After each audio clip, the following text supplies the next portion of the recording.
آیا کریمہ جو سب سے پہلے نازل ہوئی تھی اس کو میں نے آپ کے سامنے تلاوت کیا۔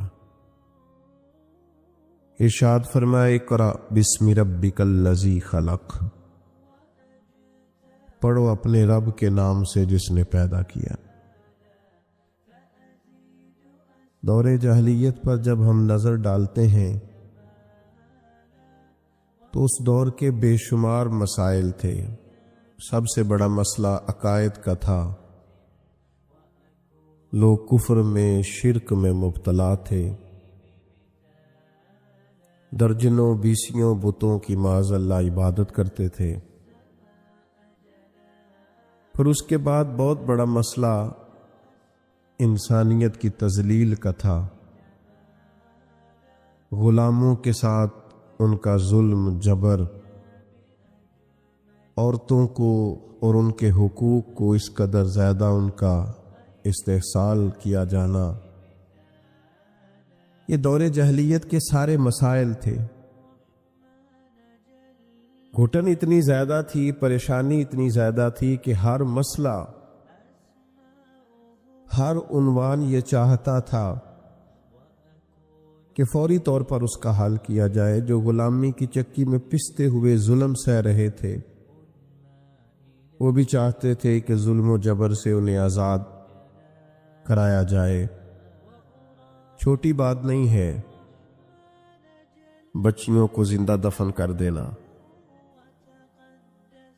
بہت بڑی تکلیف، بہت بڑی آزمائش، سسکتی ہوئی انسانیت، بلکتے روتے تڑپتے لوگ۔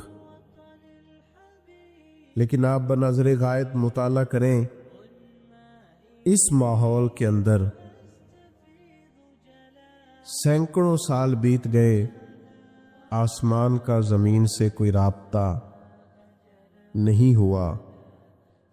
صدیوں کے بعد جو پہلی وحی غار ہرا میں آئی، اس کو غور سے دیکھیں تو نہ بظاہر اس میں توحید کی بات ہے، نہ بظاہر اس کے اندر عورتوں کے حقوق کی بات ہے، نہ بظاہر اس کے اندر غلاموں، مسکینوں اور یتیموں کے حقوق کی بات ہے۔ یہ سارے تڑپ رہے ہیں، سسک رہے۔ لیکن جو پہلی وحی نازل ہوتی ہے وہ کیا ہے؟ وہ یہ ہے کہ اقرا، پڑھو پڑھو۔ معنی کیا ہے کہ یہ جتنے بھی مسائل ہیں نا، وہ مسئلہ عقیدے کا ہو، وہ مسئلہ عمل کا ہو، وہ مسئلہ عورتوں کے حقوق کا ہو، وہ مسئلہ غریبوں مسکینوں سے حسن سلوک کا ہو، ان سب مسائل کا حل یہ ہے کہ پڑھو، تعلیم حاصل کرو۔ تعلیم جب آ جاتی ہے تو پھر بہت ساری بدعقیدگیاں دور ہو جاتی ہیں۔ تعلیم جب آ جاتی ہے تو انسان کو شعور آ جاتا ہے۔ جب اسے علم حاصل ہو جاتا ہے تو پھر اس کی ذہن کی سطح بڑی بلند ہو جاتی، پھر اس کا شعور جو ہوتا ہے وہ بڑا تازہ ہو جاتا ہے۔ کتاب و سنت کی تعلیم انسان کو مزین کر دیتی۔ بعض اوقات اس طرح ہوتا ہے کہ کسی ایک کمرے میں اندھیرا بہت زیادہ ہو تو وہاں بہت سارے موذی جانور جمع ہو جاتے ہیں، یعنی سانپ بھی آ گیا، بچھو بھی آ گیا، چھپکلیاں بھی آ گئیں، کھٹمل بھی آ گئے۔ اب اگر اس اندھیرے میں آپ ان سب جانوروں کو مارنا چاہیں تو جو کہ اندھیرا بہت زیادہ ہے، آپ مار نہیں سکتے، ہو سکتا ہے وہ آپ کو تکلیف دیں، ڈس لیں۔ آپ کسی ایک کو مارنے کی کوشش کریں، دوسرا آپ کے ہاتھ پہ ڈنگ مار دے، تو بہت سارے جانور جمع ہیں اور سبھی موذی جانوروں کو تلف کرنا ضروری ہے۔ تب آپ اندھیرے میں اگر ان کو ماریں گے تو ٹامک ٹوئیں ہی ماریں گے، وہ مریں گے نہیں۔ اس کا سب سے بہترین حل یہ ہے کہ آپ اس کمرے میں اجالا کر دیں، آپ لائٹ آن کریں، وہ خود بخود بھاگ جائیں گے سارے۔ ہمارے زمانے میں بڑے مسئلے ہیں، جہالت بہت بڑا مسئلہ ہے، ظلم بہت بڑا مسئلہ ہے، سرمایہ داری اور سرمایہ داروں کا مخصوص ذہن یہ بہت بڑا مسئلہ ہے۔ سیاست کے پیچ و تاب میں بددیانتیوں کی ہولناک داستانیں بہت بڑا مسئلہ ہے، لیکن ان سارے مسائل کا ایک ہی حل ہے کہ قرآن و سنت کے علم کا اجالا کر دیا جائے، روشنی کر دی جائے، اس کے اندر حسن پیدا کر دیا جائے، وہ خوبصورتی پیدا کر دی جائے۔ حضور نے کیا کیا؟ نبی کریم علیہ السلام نے تعلیم ہی تو دی ہے، حضور نے ان لوگوں کو سمجھایا ہی تو ہے۔ نبی پاک علیہ السلام نے انہیں بتایا کہ اللہ کے سوا کوئی عبادت کے لائق نہیں، اور بار بار تنبیہ فرمائی، مختلف زاویوں سے سمجھایا، مختلف انداز سے سمجھایا۔ کچھ صحابہ مختلف علاقوں کے سفر پہ گئے تو واپس آن کر کے انہوں نے عرض کیا کہ یا رسول اللہ صلی اللہ تعالی علیہ وسلم، وہاں ہم نے لوگوں کو اپنے سرداروں کو سجدے کرتے دیکھا ہے۔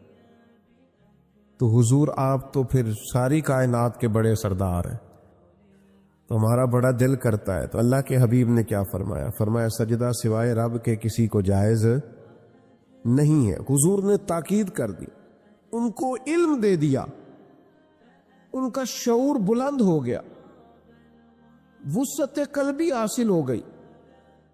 آپ یقین کریں، یہ عقیدہ توحید آدمی کو اتنا طاقتور کر دیتا ہے، اتنا طاقتور کر دیتا ہے کہ بڑے بڑے بت ایک جملے سے پاش پاش ہو جاتے۔ حضرت حبیب بن زید انصاری رضی اللہ تعالیٰ عنہ جب مسلمہ کذاب کے دربار میں گئے تھے تو وہاں کا اصول تھا، جو آتا تھا جھکتا تھا، لیکن جب آپ پہنچے ہیں تو جتنے لوگ دربار میں موجود تھے سب سے کم قیمت کا لباس آپ کا تھا،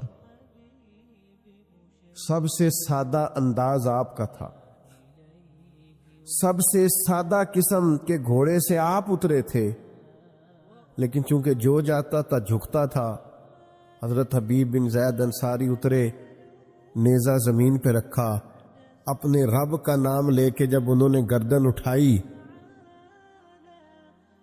تو کچھ لوگوں نے مطالبہ کیا کہ یہاں تو جھکنے کا مزاج ہے۔ فرمایا ہم صرف رب کے سامنے جھکتے ہیں، یہ محمد عربی کی تعلیم کا نتیجہ ہے۔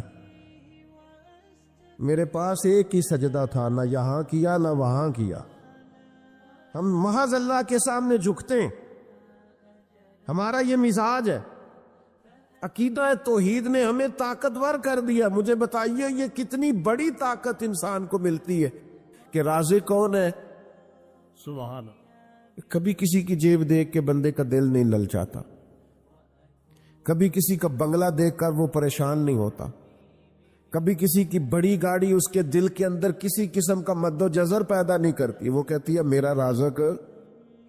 یہ تعلیم طاقتور کر دیتی ہے بندے کو، یہ شعور کے رازق اللہ ہے، یہ مضبوط کر دیتی ہے۔ لوگ بلند ہو جاتے ہیں، سوچیں بڑی ہو جاتی، وہ دولت حاصل کرنے کا کوئی ناجائز رستہ اختیار نہیں کرتے، وہ حصول مال کے لیے کوئی غلط راہ اختیار نہیں کرتے۔ وہ کہتے ہیں مجھے دینے والا میرا ہارون رشید آ رہا تھا حج کر کے، تو حضرت بہلول دانا رحمت اللہ علیہ ایک چھوٹے سے پہاڑ پر ٹیلے پر بیٹھے تھے، تو ہارون رشید آ رہا تھا، اونٹنی پہ بیٹھا تھا، تو دائیں بائیں لوگ تھے نعرے لگا رہے تھے۔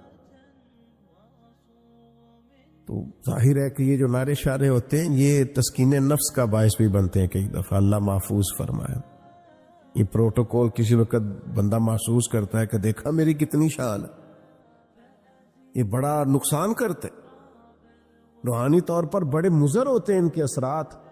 تو بادشاہ جو تھا نا وہ ہلکا ہلکا مسکرا رہا تھا، دائیں بائیں نعرے لگ رہے تھے نا حج کر کے آیا ہے، تو اچانک بادشاہ کی نظر پڑی تو حضرت بہلول دانا پہاڑ کے ٹیلے پہ بیٹھے مسکرا رہے، اور بعض مسکراہٹیں بڑی معنی خیز ہوتی ہیں، یعنی وہ نیرا لوگ مسکراتے نہیں، اس میں بڑے بڑے مفاہیم پوشیدہ ہوتے ہیں، اس سے بڑا کچھ چھلکتا ہے۔ تو ہارون رشید کی نظر پڑی تو حیران ہو گیا، سارا کچھ چھوڑ چھاڑ کے تو حضرت بہلول دانا کی خدمت میں گیا، جا کے عرض کرنے لگا حضور آپ کا ہنسنا بڑا انوکھا ہے، آپ ہنس کیوں رہے ہیں؟ آپ کی توجہ ہے میری بات پر؟ آپ کیوں ہنس رہے ہیں؟ تو حضرت بہلول دانا ہنسے اور کہنے لگے ہنس رہا ہوں تیرے خوش ہونے پر کہ یہ جو تیرے لوگ نعرے لگا رہے ہیں نا، یہ تجھ سے پہلے کسی اور کے بھی لگاتے تھے، اور تیرے بعد انہوں نے کسی اور کے بھی لگانے ہیں، تو کہاں خوش ہو رہا ہے؟ یہ کچھ لوگ ایسے ہوتے ہیں جن کی کوئی پارٹی نہیں ہوتی، وہی پارٹی ہوتی ہے ان کی جس کی حکومت ہوتی ہے، تو یہ اس پارٹی کے ممبر ہیں، تو میرے بھائی بڑا مسکرا رہا ہے، خوش ہو رہا ہے، یہ کل کسی اور کے نعرے لگاتے تھے اور تیرے بعد کسی اور کے نعرے لگائیں گے، یہ تو کس بات پہ راضی، کس تسکین نفس پہ تو مطمئن ہے؟ چوٹ لگی، ہارون رشید چپ کر گیا۔ پھر بادشاہ تھا نا، بادشاہوں کی گفتگو ایسی ہوتی ہے، کہنے لگا حضرت سنا ہے آپ مقروض ہیں، تو کوئی حکم ہوا تو مجھے بتائیے گا۔ تو حضرت بہلول دانا بڑے غصے سے ہارون رشید سے پوچھنے لگے، تیرا رب کون ہے؟ اللہ کرے آپ کو سمجھ آئے میں کیا کہہ رہا ہوں۔ تیرا رب کون ہے؟ کہا اللہ۔ تو فرمایا میرا کون ہے؟ اللہ اکبر۔ اس نے کہا حضور آپ کا بھی اللہ۔ تو فرمانے لگے ہارون رشید یہ تو نہیں نہ ہو سکتا کہ رب ہارون رشید کو دیتا جائے اور بہلول دانا کو بھول ہی جائے۔ یہ عقیدہ میرا بڑا مضبوط ہے، میرا رب جب چاہے گا نا وَيَرْزُقْهُ مِنْ حَيْثُ لَا يَحْتَسِبُ، وہ وہاں سے دے دے گا جہاں سے کبھی گمان بھی نہیں گیا ہوگا، لہذا تو جا، مجھے تیری ضرورت نہیں ہے۔ بھائی عقیدہ توحید کا علم اور یقین یہ طاقتور کر دیتا۔ آج کل لوگ بڑا ڈرتے ہیں پر لوگوں سے، لوگ بڑا گھبراتے ہیں پر لوگوں سے، لوگ بڑا شرماتے ہیں پر ایک لفظ ہے جس نے جینا لوگوں کا مشکل کر دیا، وہ لفظ ہے، وہ جملہ ہے، لوگ کیا کہیں گے۔ اس نے جینا مشکل کر دیا، لوگ کیا کہیں گے۔ او بھائی آپ جو مرضی کر لیں، لوگ پھر بھی کچھ نہ کچھ کہیں گے۔ کہنے کے لیے ہوتا ہے نا کچھ نہ کچھ، لوگ پھر بھی کچھ نہ کچھ کہیں گے۔ لوگ تو کہتے ہیں مخلوق تو فنکار ہے اس درجہ کے پل بھر میں، سنگے در کعبہ سے بھی اصنام تراشے، تم کون ہو کیا چیز ہے داغ کبابی، لوگوں نے تو جناب مریم پہ بھی الزام تراشے۔ یہ لوگ کوئی باز آتے ہیں؟ یہ تو جس کے بارے میں چاہتے ہیں بات کرتے ہیں، ان کا مزاج ہوتا ہے۔ لوگ ڈرتے ہیں پر لوگوں سے سہمے رہتے ہیں، پریشان رہتے ہیں۔ آپ جس کو حق جان لیں، جس کا علم آ جائے، کتاب و سنت کی روشنی میں جب شعور مل جائے تو لوگوں سے ڈرنا چھوڑ دو، فقط اپنے رب سے ڈرو۔ اور سنو یہ حدیث یاد رکھنا، نبی کریم علیہ السلام نے فرمایا جو رب سے ڈرے گا وہ کسی سے نہیں ڈرے گا، اور جو رب سے نہیں ڈرے گا پھر وہ سب سے ڈرے گا۔ اللہ سے ڈریں۔ یہ دیکھو یہ نبی پاک علیہ السلام ہمیں تعلیم دیتے اور ہمیں فکری توانائی دیتے، حضور ہمیں روحانی طور پر مضبوط فرماتے۔ حضرت عبداللہ ابن عباس رضی اللہ تعالیٰ عنہ کو حضور نے فرمایا اے عبداللہ، اے میرے بیٹے، ایک بات یاد رکھنا، ساری دنیا مل کے بھی تیرا کچھ بگاڑنا چاہے، بگاڑ نہیں سکتی جب تک رب کی حکمت نہ ہو۔ اور فرمایا ساری دنیا مل کے تیرا سنوارنا چاہے، سنوار نہیں سکتی جب تک اللہ کی رضا نہ ہو۔ تو بھائی ڈرنا کس بات کا؟ پریشانی کس بات کی؟ آزمائش کس بات کی؟ آپ کتاب و سنت کو پڑھیے، عقیدہ توحید مضبوط کر دے گا، طاقتور کر دے گا۔ آپ کو کبھی کسی جگہ بھی ڈر کے، سہم کے، جھجک کر وقت نہیں گزارنا پڑے گا۔ آپ مضبوط افکار کے مالک ہو جائیں گے، آپ کو فکری توانائی ملے گی۔ شرط یہ ہے کتاب و سنت کو پڑھیں، تعلیم یہاں سے لیں، اللہ رسول کے ارشادات کی روشنی میں اپنے معاملات کو مرتب کریں، طاقتور ہو جائیں۔ میں آج دیکھتا ہوں لوگ تیزی سے ڈپریشن، انزائٹی، ذہنی تناؤ، دباؤ اس کا شکار ہو رہے ہیں۔ کیوں؟ اس لیے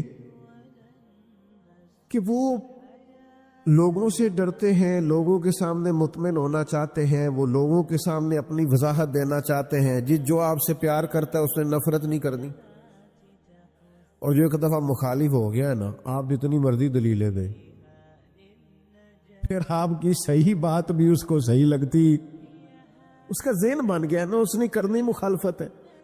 آپ کچھ بھی کر لے، کسی لحاظ سے بھی کر لے، کسی طور بھی کر لے، طاقتور ہو جائے، مضبوط ذہنی بنیادوں پر زندگی کو استوار کرے، آپ طے کریں مدد اپنے اللہ سے لینی ہے، آپ محسوس کریں گے بڑا لمبا سفر بھی جلدی طے ہو جائے گا، بڑے دشوار گزار گھاٹیوں سے آپ بڑی جلدی گزرنے لگیں گے، اور جہاں کوئی بھی اپنا نہیں ہوگا وہاں بھی اللہ مدد کرے گا۔ آپ کو بظاہر محسوس ہوگا کہ یہاں تو میرے لیے بڑا مشکل ہے آگے بڑھنا، لیکن آپ بڑھیں گے، دیکھیں گے اللہ تعالیٰ اسباب بنائے گا۔ مسلمانوں نے ہجرت مدینہ سے پہلے ایک ہجرت کی تھی جسے ہجرت حبشہ کہا جاتا ہے۔ اللہ کے پیارے حبیب صلی اللہ تعالی علیہ وسلم نے اجازت دی تھی لوگوں کو کہ حبشہ کی جانب ہجرت کر جاؤ، تو لوگ چلے گئے ہجرت کر کے۔ حضرت عثمان غنی بھی گئے تھے، حضور کی ایک صاحبزادی جو ان کی اہلیہ تھی وہ بھی گئی تھی، حضرت جعفر طیار بھی گئے تھے، کچھ اور لوگ بھی ہجرت کر کے گئے تھے۔ حبشہ کے رہنے والے جو لوگ تھے ان کا مذہب عیسائی تھا، لیکن معاذ اللہ ثم معاذ اللہ نقل کفر نہ باشد، وہی والا جو آج بعض عیسائیوں کا غلط نظریہ ہے کہ حضرت عیسیٰ علیہ السلام معاذ اللہ اللہ کے بیٹے۔ تو وہاں یہ لوگ ہجرت کر کے چلے گئے۔ اب ظاہر ہے کفار مکہ کو تو پسند نہیں آتا تھا کہ مسلمان کسی جگہ بھی آرام اور سکون کے ساتھ عبادت کر سکے، تو انہوں نے ایک وفد تیار کیا جو حبشہ گیا، جا کے پہلے تحفے تحائف دیے بادشاہ کے قریبی لوگوں کو، پھر بادشاہ تک رسائی حاصل کی، پھر اس کو بتایا کہ ہمارے کچھ لوگ آ گئے۔ حبشہ کا بادشاہ نجاشی بڑا سمجھدار آدمی تھا، بڑا زیرک تھا، باتوں کو بڑی گہرائی سے سمجھنے والا تھا۔ اس نے کہا میں تمہاری رائے سن کے مسلمانوں کو یہاں سے نکالوں گا نہیں، ان کی بھی بات سنوں گا۔ اب تصویر کے دونوں رخ دیکھنے چاہیے۔ پہلے ہماری پنچایت میں لوگ اس کے سپورٹر ہو جاتے ہیں جو پہلے آ جائے، کہنے نے وہ تے آ گیا، تینوں تے صدنا پہ ہے، چونکہ وہ مجھے چودھری مان گیا ہے، پہلے آ گیا، لہذا میں اس کے ساتھ ہوں۔ بھائی تو دیکھ تو لے تصویر کا دوسرا رخ، دوسرے کی بات سننے کے بعد آپ کو اندازہ ہوگا کہ اصل معاملہ کیا ہے۔ نجاشی کہنے لگے میں ایسے نہیں بھیج دوں گا، میں بلاؤں گا۔ بلایا، مسلمان آئے، حضرت جعفر طیار رضی اللہ تعالیٰ عنہ اسلام کے پہلے خطیب، جو باتیں نجاشی نے پوچھیں حضرت جعفر طیار نے بڑی جرت کے ساتھ جواب دیا، بلکہ وہی کچھ کہا جو آج کل میلاد پہ ہمارا خطیب نہیں کہتا، ہمارے مبلغین نہیں کہتے کہ بادشاہ ہم تو گلے کاٹتے تھے، ہم تو ایک دوسرے سے لڑتے تھے، بیٹیوں کے اوپر ظلم کرتے تھے۔ یہ تو مدینے والے محبوب آئے کہ انہوں نے آ کے ہمیں بتایا ہے کہ اصل انسانیت کیا ہے، طرز زندگی کیا ہے، یہ ساری باتیں بیان کی۔ نجاشی بڑا خوش ہوا، مسلمانوں کو بھیج دیا۔ کافروں نے ایک اور چال چلی، ذرا زیادہ غور کرنا کیا کہنے لگا۔ ملک ان کا ہے، عقیدہ ان کا ہے۔ حضرت جعفر طیار رضی اللہ تعالیٰ عنہ غیر کے ملک میں بلایا، جناب جعفر طیار آئے، دوبارہ بلایا، سازش کی کفار نے، کہنے لگے آپ کو پتہ ہے یہ حضرت عیسیٰ علیہ السلام کو معاذ اللہ اللہ کا بیٹا